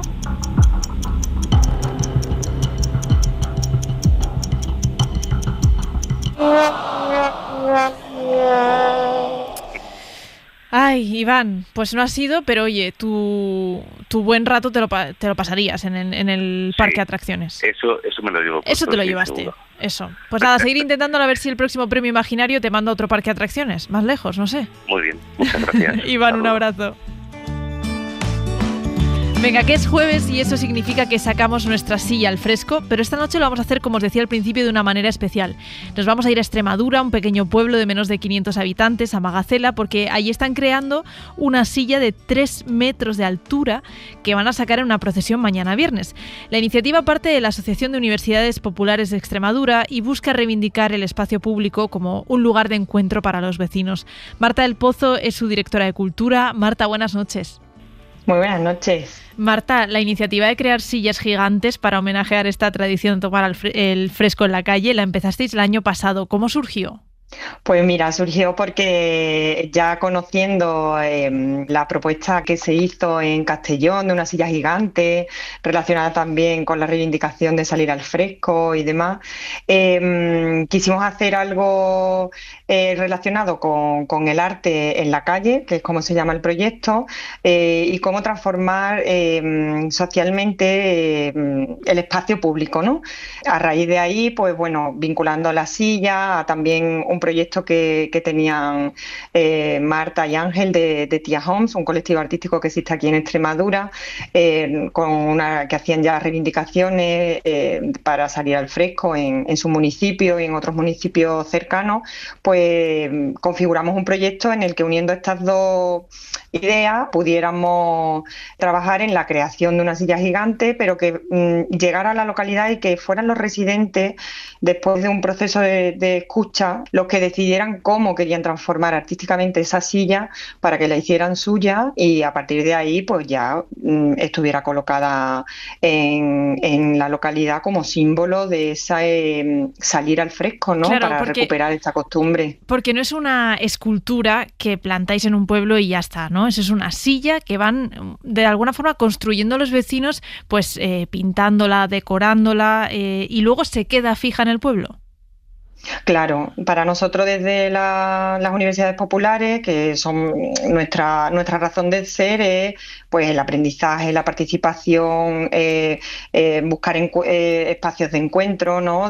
También de reivindicación como es este, y en el que las personas se puedan sentir libres de ir creando cosas, ya sea a través del arte o a través de otras manifestaciones artísticas, pero en este caso a través del arte, pues que pudieran reivindicarlo plasmándolo todo en una silla. Claro. Has mencionado a Marta Morales del colectivo artístico Tia Home. Marta, ¿qué tal? Buenas noches. Buenas noches. Marta, cuéntanos cómo estáis decorando la silla en Magacela, que es donde tú estás pasando toda la semana. Pues la estamos decorando con motivos de alfarería. En la reunión informativa que tuvimos, rápido quisieron darle valor a la tradición que tenían de trabajar el barro y de la alfarería y hemos hecho unos diseños y los hemos estampado en la silla. O sea, la silla está pintada, ¿no? Sí, está serigrafiada, parecido. ¿Y lleva frases? Porque he visto que otros años los vecinos escribían frases y ponían, por ejemplo, el fresco en las calles o... Sí, en esta ocasión pues es el fresco en Magacela y luego lo demás son todo motivos de alfarería. Marta del Pozo, ¿qué perfil tienen los participantes de los pueblos? ¿Hay de todas las edades? ¿Son hombres y mujeres? Sí, todas las edades. En principio, en la reunión informativa que ha comentado Marta, se invitan a las asociaciones locales, que son siempre las que van tirando del resto de la gente y las que van ya haciendo boca a boca, digamos, ¿no? Normalmente a esa reunión suele venir gente mayor, adulta, ¿no? Más a partir de 30 años o así. Pero sobre todo nos interesa localizar a aquellas personas que sobre todo saben tejer el asiento de la silla, que son personas de la localidad que tienen esos saberes, y para que se lo trasladen a personas más jóvenes. Y luego también, si surge en la localidad, pues involucrar a niños y a jóvenes, ¿por qué no? Para que vayan aprendiendo esas técnicas y sepan que en su pueblo se saben hacer estas cosas. Qué bueno. El último día se hace una procesión. ¿Esto cómo es?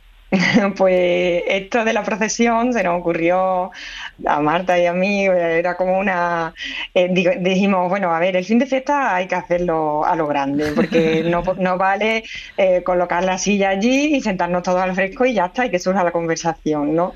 Entonces era como, ¿de qué manera llamamos la atención en el pueblo para que la gente que ha estado participando o no ha estado participando, ha estado observando, le llame esto la atención? Entonces dijimos, bueno, pues vamos a hacer una performance que podría ser una procesión de la silla, llevarla del sitio donde se ha trabajado, donde se ha estado trabajando sobre ella, hasta el sitio donde se va a instalar finalmente. Y son los propios vecinos los que al final dicen, bueno, pues venga, la cogemos en andar y tiramos con ella para adelante. ¿Y qué hacéis? Y hay veces que surgen los cantos. Claro. Sí, hay veces que surgen los cantos, los bailes, surge de música o vamos simplemente charlando, que depende de la localidad, la gente se anima a una cosa u otra. Claro.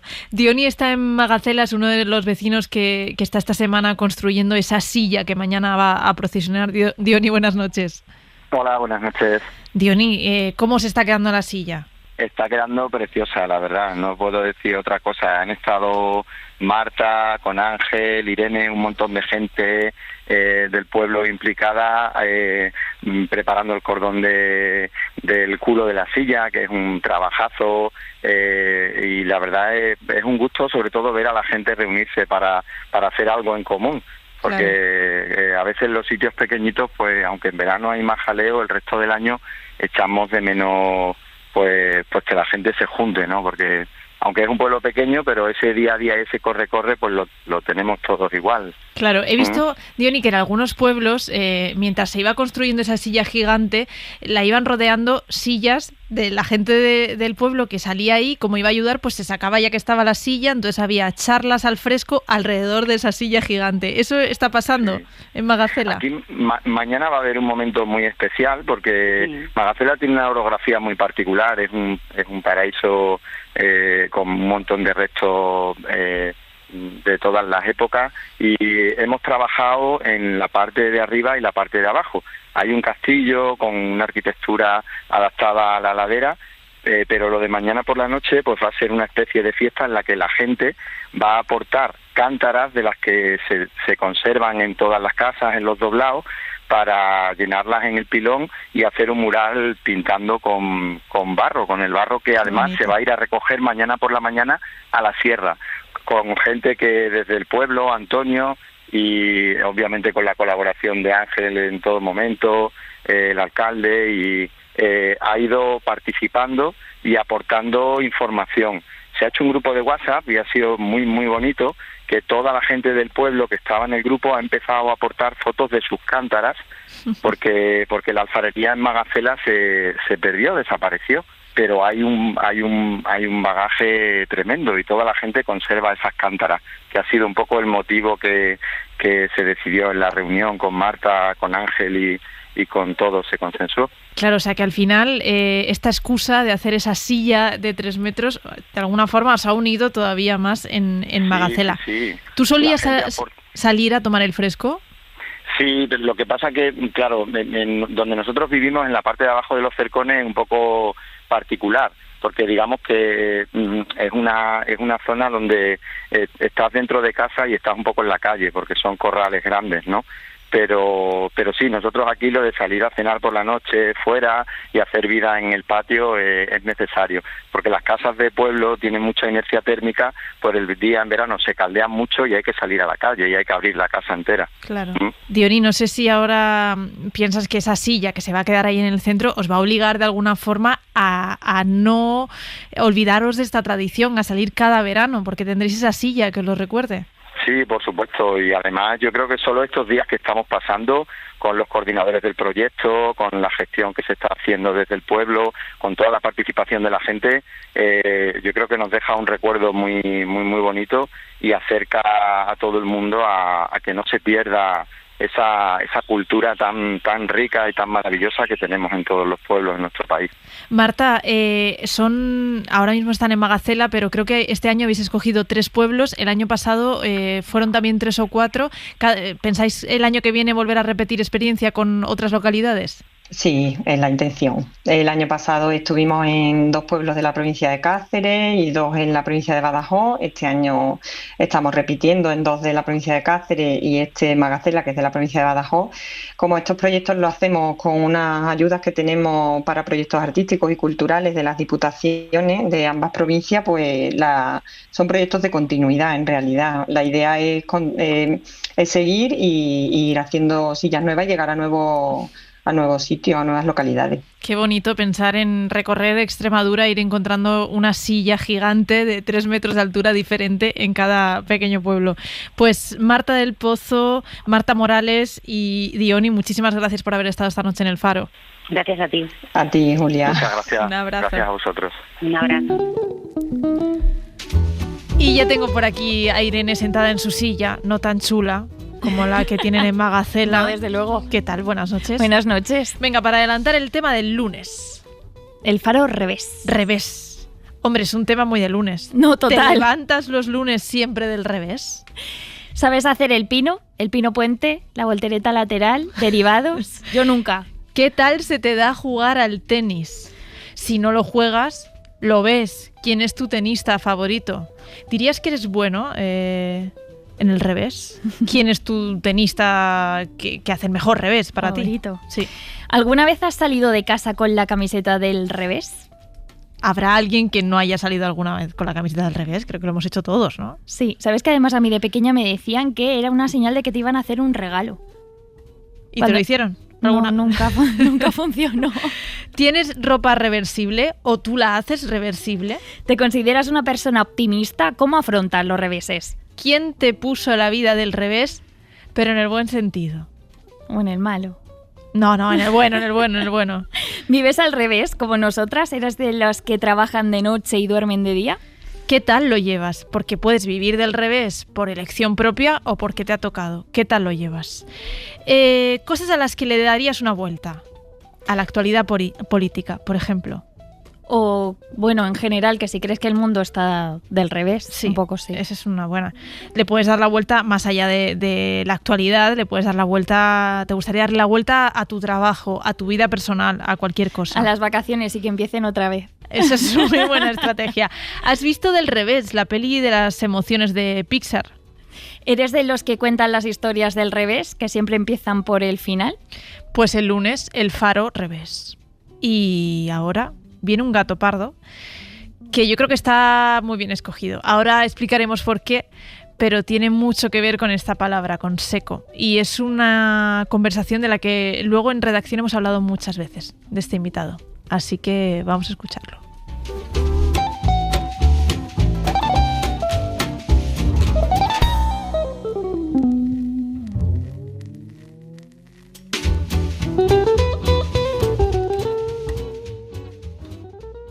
En la cadena SER, El Faro, con Julia Molina.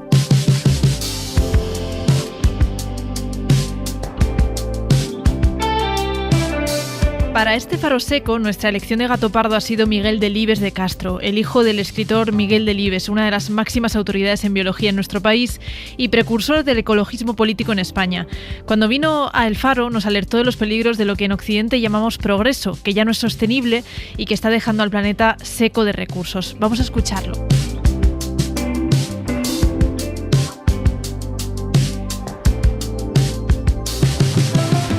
Buenas noches. ¿Qué seudónimo quieres que utilicemos al principio de la conversación? Membrillo. Membrillo. Vale. Arrancamos en la orilla del mar, nos vamos a despedir después en un faro y os pregunto siempre por vuestra relación con el mar. ¿Cómo es tu relación con el mar? Muy estrecha, la verdad es que el mar me encanta, he estado mucho en el mar. Vivo relativamente cerca del mar, pero paso probablemente 4 o 5 meses al año a la orilla del mar. Y luego, por otra parte, pues he trabajado también y he hecho excursiones. Hemos hecho kayak en el mar de Noruega y en el Golfo Mar de Cortés en Baja California. Entonces, soy bastante marinero. Cuando en verano ibais, no sé si en el escarabajo negro de tu padre, de Sédano a la playa de Suances, sí. ¿Esos viajes cómo eran? Era verde el escarabajo, te era corrijo verde. Un poco, era verde, sí. Bueno, pues íbamos como se iba entonces, que ahora no se concibe mucho, los 2 adultos y detrás 4 o 5 niños, apiñados y sin sillitas y sin nada, y cuando llegábamos a los puertos de la cordillera, de la montaña, pues mareándonos y parando, pero se nos hacía muy divertido, muy atractivo, ¿no? Íbamos con mucha ilusión a Suances. Tú, si te imaginas de pequeño, ¿te imaginas fascinado por algo concreto de la naturaleza? Digo, por las mariposas, por los escarabajos, por los pinos de los pinares que hay en Valladolid, o de la tierra de Campos. ¿Tú de qué te recuerdas fascinado de pequeño, algo vinculado con la naturaleza? Bueno, nosotros éramos muy naturalistas, pero muy seguidores de nuestro padre, y entonces él era cazador y pescador, y a nosotros nos gustaban pues las truchas, los cangrejos, en el mar las lubinas que se pescaban en Suances, y en el campo pues también a mi padre le gustaba coger grillos y teníamos una grillera en casa y oíamos el cri, cri, cri de los grillos, ¿sí? Pero también los grillos, las codornices, en fin, mucho más eso que especies más raras o menos abundantes y en general más animales que plantas. ¿Siempre quisiste ser biólogo? No sabía que existía la carrera de biólogo. O sea, en Valladolid no sabíamos que había biología como carrera y de hecho yo soy la 13 promoción. O sea que Cuando yo era niño no existía, había una carrera que se llamaba Ciencias Naturales, pero tampoco sabíamos que existía. No conocíamos a nadie que hubiera estudiado Ciencias Naturales ni Biología. Yo de niño quería ser ingeniero de montes, y de niño y de joven, de adolescente, porque era lo que nos parecía más cercano a la naturaleza. Los ingenieros de montes te daban la licencia de pesca y la licencia de caza y repoblaban con pinos y bueno, entonces esa era mi aspiración, y hasta primero de carrera, que se hacía en Valladolid, no supe, a través de un catedrático de biología que venía de Barcelona, se llamaba José Planas, y me llamó y me dijo, ¿a ti qué te gusta? Y se había hecho amigo de mi padre, y me dijo, tú lo que quieres eres biólogo, pero no lo sabes. Y él fue el que me convenció. Sí, siempre has hablado de este profesor como alguien que te marca a los en tu 17 vida, sí. años ya fue eso, antes no lo había pensado nunca. Te voy a poner un sonido que yo sé que te va a llevar a alguien con quien tuviste mucha relación, y ahora me cuentas.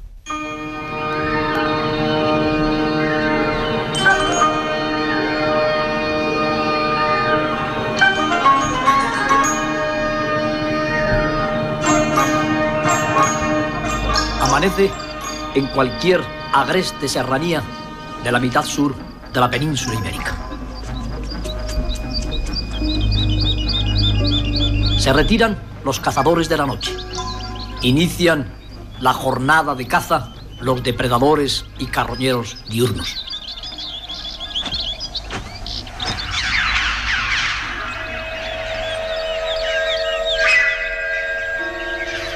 Y entre ellos, el más hermoso de nuestros mamíferos de presa, el lince. Podríamos llamarle la última fiera de España.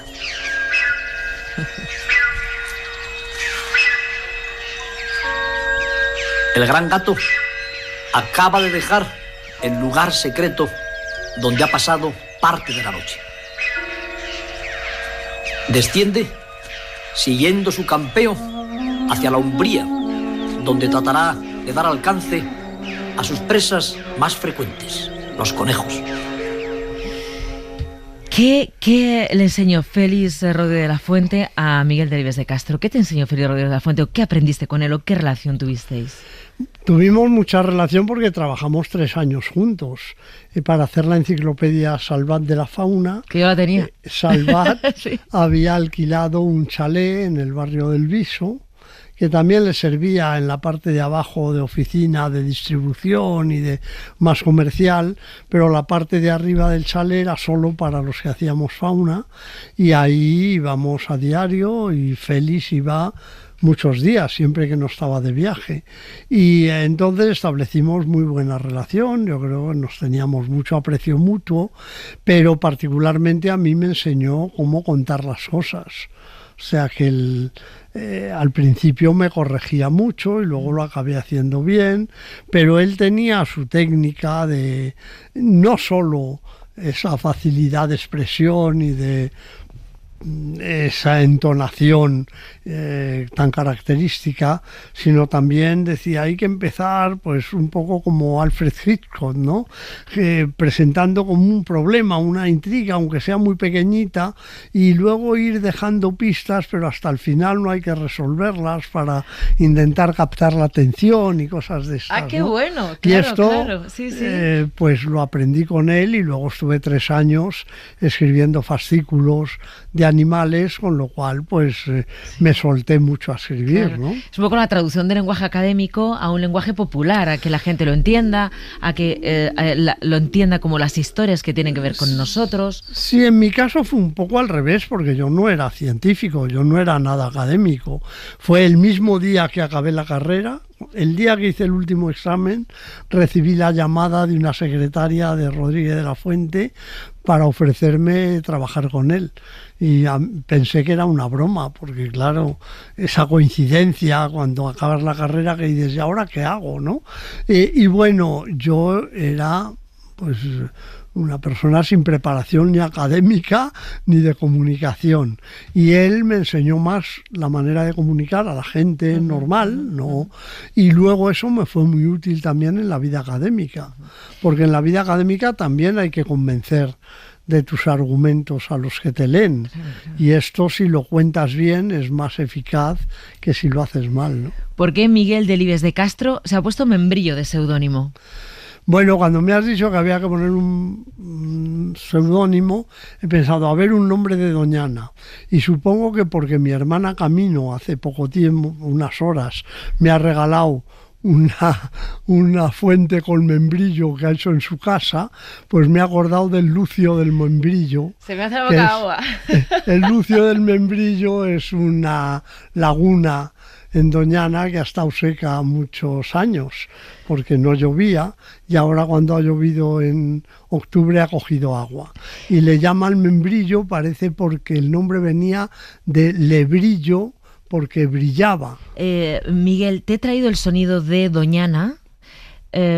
Tú llegas en el año 72. No sé si Doñana sonaba así, esto es un sonido de Carlos de Ita, que ha grabado Carlos de Ita, o esto eran otros tiempos. Vamos a escucharlo, me dices. Y lloviendo, ¿eh?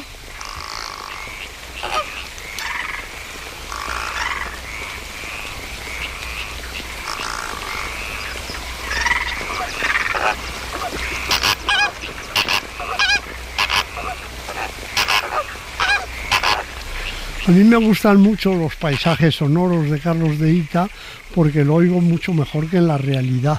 Yo soy algo sordo y en la realidad no oigo tantos matices ni tantos gritos pequeñitos confundidos con otro.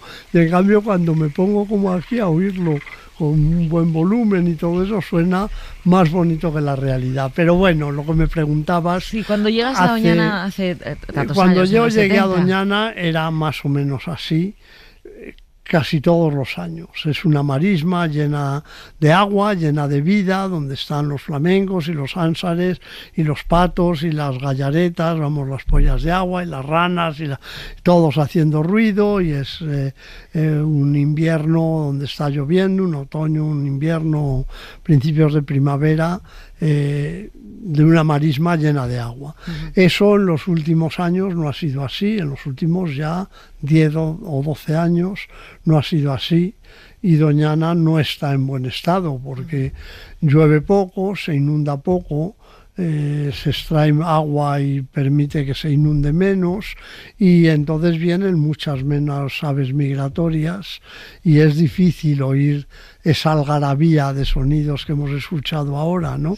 Ahora en octubre ha llovido, te decía que el Lucio del Membrillo tiene agua y las marismas han cogido agua. Si sigue como estos días lloviendo, pues probablemente este invierno las marismas van a estar inundadas después de mucho tiempo donde solo se inundaban charquitos aislados, y ojalá vengan muchas aves y podamos oír ese espectáculo esta otra vez, ¿no? Esa algarabía, sí, claro. Esta juerga. Exacto. ¿Has estado 10 años dirigiendo? ¿Cuántos años has estado dirigiendo Doñana? No, vamos a ver, yo he dirigido 8 años la Estación Biológica de Doñana, que no es Doñana, es un centro de investigación, CSIC, ¿no? Que es lo que yo soy, que está en Doñana, que fue el precursor, fue el embrión, digamos, de Doñana, porque fue lo primero público que hubo allí, y que nos dedicamos a investigar. Y luego he estado 13, me parece, 11, como presidente del Consejo de Participación de Doñana, que tampoco es Doñana, pero eso sí que ya tiene que ver con el conjunto y es un órgano de debate y asesor para intentar llegar a acuerdos, ¿no? O sea, por un lado 8, por otro 11, pues unos Casi 20 años. Sí. En estos 20 años, ¿has notado claramente los efectos del cambio climático? Hablabas del Lucio del Membrillo, que ha llegado a estar seco y con unos cuantos charquitos, seco del todo, o sí. seco del todo, eso en muy poco tiempo. en apenas 2 décadas. Sí, a mí me llama mucho la atención. No, yo he estado en Doñana 50 años. Sí, o sea, sí, claro, desde los 70, lo claro. que comparo yo interiormente, para mí íntimamente, es hace 50 años y ahora. Es lo que ha pasado en 50 años, ¿no? Realmente, si tengo que poner un cambio más reciente, serían los últimos 10 o así, donde se ha acelerado mucho el proceso de calentarse y secarse. Antes podía venir un año de sequía, pero teníamos casi la certidumbre de que al año siguiente llovería. Y ahora hemos estado 11 años sin lluvia, ¿no? Y cuando caen torrenciales, lluvias torrenciales, cierto, como estamos viendo estos días. Vamos a hablar del libro Gracias a la vida, que me ha encantado, porque además es verdad que los otros libros, había un par de libros así un poco más catastrofistas, ¿no? La naturaleza en peligro, la tierra herida, pero es que este es de agradecimiento a la tierra. Y quiero que nos centremos en algunas cosas, porque a mí me ha dejado muy tranquila leerlo, Gracias a la vida. Yo también he sentido esa necesidad de agradecer lo que tenemos, de agradecer a las lombrices, a los hongos, a las malas hierbas, a los murciélagos, a todo eso que uno decía, ¿pero para qué sirven? Y ahora vamos a hablar de eso. Pero querría que escucháramos un fragmentito del discurso que dio tu padre Miguel Delibes cuando en el ingreso en la Academia en la RAE. Un fragmentito.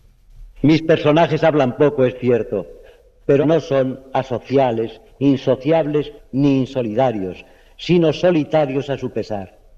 Ellos declinan un progreso mecanizado y frío, es cierto, pero simultáneamente este progreso los rechaza a ellos.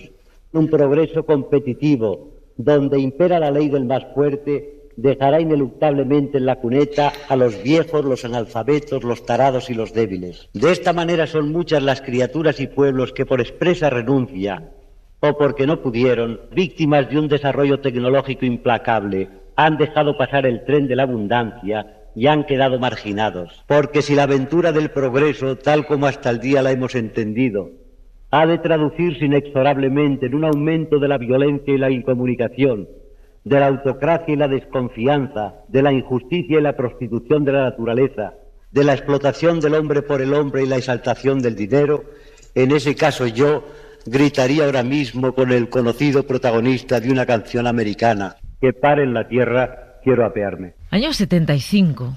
Él lo escribe en el 74, creo, lo lee en el 75. Está considerado uno de los primeros discursos ecologistas, el primero de este país, y es sorprendente lo visionario que fue Miguel Delibes en este texto, ¿no? En este discurso, en cuanto a la economía, al progreso, a los efectos que iba a tener. Es verdad, yo creo que ahora percibimos mucho mejor que lo que hemos llamado progreso hasta la mitad del siglo pasado, los años 60, 70, al menos en el mundo occidental, no puede mantenerse, es insostenible, y ahora sabemos con argumentos científicos que hay que parar la tierra, un poco como dice él, ¿no? Sí. Que tenemos que pararnos, disfrutar con menos cosas, no aspirar a seguir creciendo y produciendo y vendiendo más cada vez, ¿no? Y esto que entonces se percibía más o menos débilmente, y ahora es más general, mi padre tenía esa sensación de que ocurría desde antes, porque él decía en el discurso que cuando escribió El Camino en 1950, por ejemplo, sí, ya pensaba que la felicidad de un niño de 10 años era quedarse en su pueblo, con su pandilla, con sus amigos, con las cosas del pueblo, y no irse a progresar estudiando interno en la ciudad, ¿no? Eso se consideró muy antiguo, que era muy conservador, que no. Y él quería defender con este discurso que eso era una forma de decir que podíamos ser felices conformándonos con menos cosas, y sin necesidad de estar siempre conquistando más, ¿no? Vamos a escuchar el Gracias a la vida de Violeta Parra, en la voz de Violeta Parra, porque ha tenido miles de versiones. Y ahora me cuentas, ¿Por qué lo vinculas con Violeta Parra? En la introducción del libro haces alusión al suicidio de Violeta Parra al año, creo, de haber escrito y compuesto esta canción. Y yo decía, no es un libro nada catastrofista, porque no lo es, gracias a la vida, no lo es. Pero sí sí deja claro que podríamos estar ante una especie de suicidio con respecto a la naturaleza, ¿no? Y entonces escuchamos la canción, que es bellísima, y ya pasamos a hablar del libro, gracias a la vida.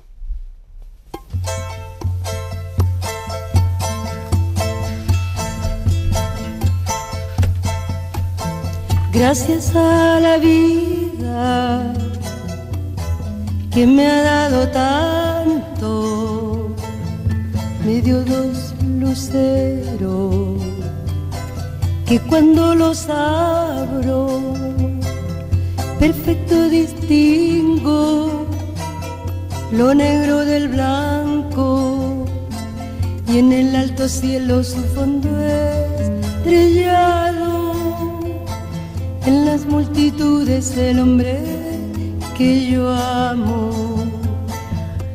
Escribe Miguel Delibes de Castro en Gracias a la vida, este libro publicado por Destino. El subtítulo es La naturaleza indispensable. Dice, recordemos que solo un año después de componer Gracias a la vida, esa celebración de la existencia, Violeta Parra se suicidó. Algo de lo que recibía de la vida falló y decidió que no merecía la pena seguir. Destruyendo la naturaleza, la humanidad está en trance de suicidarse también, aunque nos cueste admitirlo y ocurra muy a nuestro pesar. Chubasco y la voz tan tierna de mi bien amado. Miguel, fíjate que hablamos de todo en los medios de comunicación. Hablamos muchísimo de todo, de cualquier tema, y poquísimo de naturaleza. Muy poco de naturaleza, y en la tele también muy poco de naturaleza. Yo creo que es necesario, bueno, me conformaría con que después de leer este libro la gente se diera cuenta de que la naturaleza está haciendo cosas, que nos rodea y hace cosas que nos vienen bien y algunas mal. Hemos puesto el énfasis en 2000 años o 10.000 años o más en las que nos hacen mal. Por eso decimos que malos son los mosquitos, que malos son los microbios, que malos son, sin considerar que la mayoría son buenos y los necesitamos, que malos son en general unos pocos, ¿no? A mí me gustaría que se hablara más de naturaleza en este sentido, explicando no solo que es bonita, como puede ser un escenario en un teatro, que dices, qué bonito es el atrecho, qué bien está hecho, sino que son actores que están haciendo cosas. Esto me lo ha dicho un lector del libro y me conmovió. Claro. Digo, es que ahora voy al campo y digo, ese árbol ahora está liberando oxígeno que luego voy a respirar yo, y lo veo con otros ojos. Sí. Y creo que en los medios podéis explicar también este tipo de cosas. Es que además me ha gustado mucho que el agradecimiento, o sea, hay varios capítulos, gracias a las malas hierbas, gracias a las lombrices, gracias a los buitres, gracias a las ostras. Son esas cosas en las que no caíamos que teníamos que estar agradecidos. El papel de las lombrices, de las malas hierbas, de las ostras, de los buitres, de los murciélagos, en nuestra vida cotidiana, en que, tú lo explicas muy bien al principio, claro, lógicamente, ¿no? Dices, comemos, respiramos y vivimos porque hay lombrices que hacen su labor, porque hay murciélagos que hacen su labor, porque hay buitres que hacen su labor. Claro, yo... Tú ves un bosque y dices, qué maravilla, una montaña, qué maravilla, un oso, qué maravilla. Claro, una lombriz, dices, ñe.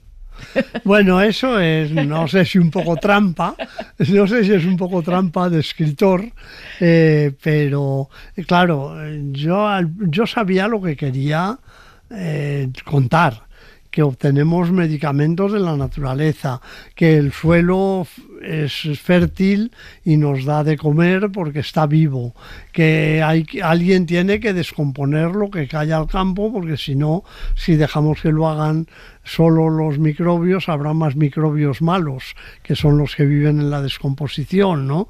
Que no sé, pues todos ese, que alguien tiene que polinizar las cosechas, pero eso lo tenía claro. Sí, pero espera, luego había que decir... Vamos a explicar eso. Sí. Por ejemplo, las lombrices, ¿qué hacen? O sea, fabrican el suelo. Las lombrices destruyen o se alimentan, pues por ejemplo, de hojas secas y de otros residuos que hay en el campo, en el suelo, y al alimentarse de ellas echan tierra donde ya están esas hojas descompuestas, y a eso lo atacan los hongos y las bacterias, y así consiguen liberar el abono que hace posible el crecimiento de las plantas, ¿no? Cuando nosotros echamos, no sé cuál, un abono, siempre se echaba, pues decíamos, boñigas de vaca. Sí, hay que echar ahí en un tal igual. Eso la planta no lo puede coger, no coge el resto de la vaca, de la caca de la vaca, tiene que descomponerse en el suelo hasta convertirse en lo que llamamos nutrientes, en productos muy sencillos que son los que las raíces de la planta pueden aprovechar, ¿no? Está limpiando el campo para nosotros. Trabajo. Vale, ¿no? Los buitres. Los buitres me ha gustado mucho porque a mí me parecen también unas aves fascinantes, pero en el libro lo pones, tienen mala fama, ¿no? Fondos buitre. Este tipo es un buitre. No seas buitre. Como que te quedas, ¿no? Como un animal carroñero, o sea, como lo utilizamos como crítica, nunca como una virtud, ¿no? Y en cambio, ¿qué hacen los buitres, Miguel? Bueno, los buitres, me has preguntado por las lombrices y están un poco en esa línea, lo que pasa es que a una escala más grande de tamaños, ¿no? Los buitres consiguen que cuando se muere un ciervo, una vaca, un jabalí, desaparezca en horas, una oveja, ¿no? Si no hubiera buitres, habría que dejar que se descompusiera sola. Se producirían allí muchas bacterias de las que generan toxinas, de las que son malas, de la carne podrida, que esas nos enfermarían más, tardaría mucho en descomponerse, habría mal olor en el tal, o habría, que se hizo después de la enfermedad de las vacas locas, que recoger todos esos cadáveres con unos señores, unos camiones, llevarlos a unas incineradoras, es decir, nos costarían mucho dinero. Ese papel de recoger cadáveres en el campo y incinerarlos, de alguna manera, lo hacen los buitres gratis. No pretendo que este libro sea como de San Francisco de Asís, ¿no? Que todo haya que defenderlo porque es bueno, no. Ahí somos un mundo con 8.000 millones de personas y hay un montón de especies que se están aprovechando de nosotros, que viven en nuestras casas, en nuestras ciudades, y que entonces son abundantísimas, y hay muchísimas, y están tan fuera de lo que podríamos llamar, entre comillas, equilibrio ecológico como nosotros mismos. Si no hubiera 8.000 millones de personas, no había tantos miles de millones de ratas, tampoco tantos miles de millones de cucarachas, tampoco tantas gallinas, ni tantos pavos, ni tantas vacas, y todo esto más bien tiende a afectar negativamente al resto de la biodiversidad, ¿no?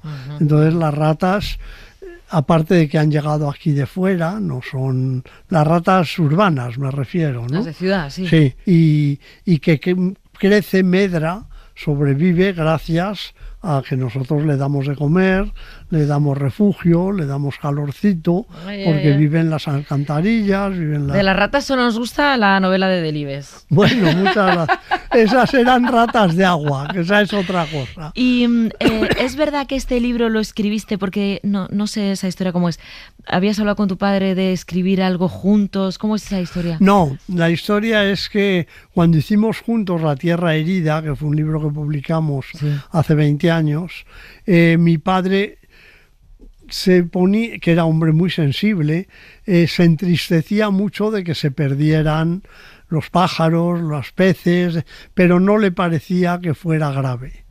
Entonces él decía que el calentamiento climático o el cambio climático, que la contaminación, que eso era muy grave para la humanidad, pero que quedarse sin pájaros era muy triste, pero no muy grave. Y yo como biólogo le decía, no, papá, es muy grave, es que si nos quedamos sin pájaros crecerán mucho las plagas de insectos y no tendremos comida, o si nos quedamos sin lombrices, o si las matamos los bichos del suelo con herbicidas, exacto, pues el suelo pierde fertilidad y se estropea y entonces no va a haber cosechas para comer y tal. Hijo, no me convences, me decía, das buenos argumentos pero no me llego a creer esto. Y le dije, haré un libro para convencerte. Pero luego él se murió, yo no lo hice, lo he hecho muchos años después, pero me alegra haber sido capaz de hacerlo, sí, y pienso mucho en mi padre con este libro, sí, ¿no? Bueno, nos vamos a despedir, Miguel Delibes de Castro. Nos vamos a ir a un faro. Me gustaría que me dijeras con quién te gustaría estar en un faro, encontrarte o reencontrarte. Y si quieres, escuchamos completa la canción de Violeta Parra, que hemos escuchado un fragmentito, fenomenal, Gracias a la vida, para cerrar la entrevista. Entonces, ¿con quién te gustaría encontrarte o reencontrarte? Bueno, sin duda ahora mismo con gente de mi familia, básicamente, pero ahora mismo los que más me enternecen y son mis nietos, que tengo 3, y son los que más se asombran todavía con la naturaleza, con el mar.